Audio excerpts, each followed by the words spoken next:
Chris Brown. He's explaining in his own words what led up to his arrest for assaulting his then-girlfriend, Rihanna. He shares his side in a new documentary. It's called Chris Brown, Welcome to My Life, about that fateful night before the Grammys in 2009. You know what? You got the keys. You can drive home. By this time, her lip was busted. She had a knot because I pushed her head up against the window. And you know, a lot of the times, like, I look back at that picture and I'm just like, yo, bro, like, that's not me, bro. That's not me. Like, I hate it to this day. You know what I'm saying? That's gonna haunt me forever. He was later sentenced to 5 years probation and publicly apologized. In the documentary, Brown talks about he and Rihanna got together as teenagers at the height of their careers and how powerful fame was to them. Psychologist Dr. Jeff Gradier joins us now from New York. Always good to have you, Dr. Gradier. You know, it's interesting. It's been years. Why is Chris Brown bringing this up now? Well, it takes a long time for someone to really process what it is that they've done and to take that kind of responsibility. It's easy to be in denial about it. This isn't the first time, Lynn, that he's come out and talked about this. He did this on the Larry King show a year or so later after the assault.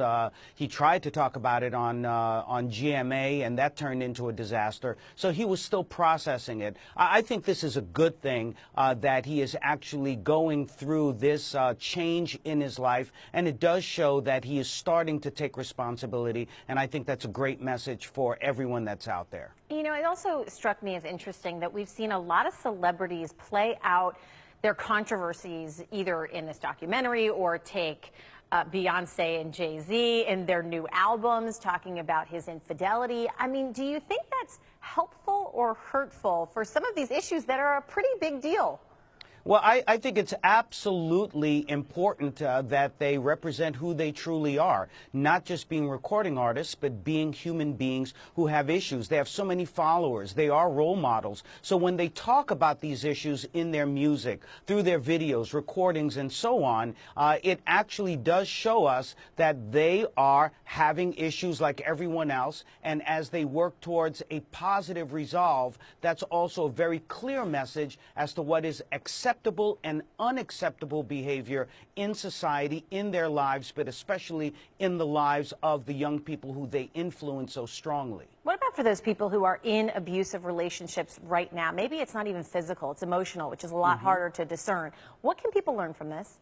Well, I think they need to learn that every 9 seconds a woman in this country is assaulted. This is a major issue, and as we saw with Chris Brown and Rihanna, this can happen very early on in someone's life. So it is certainly a game changer. It is something that should be zero tolerance, and when it happens, we don't poo-poo it away. We actually have to get some sort of psychological intervention, because at times this is generational, it's cyclical. We've seen this with Chris Brown, who witnessed his mother being a victim of domestic violence, and who knows how much that affected him and how he acted out. And so many people going through this right now. Dr. Absolutely. Jeff Gradier, thank you so much for your insight.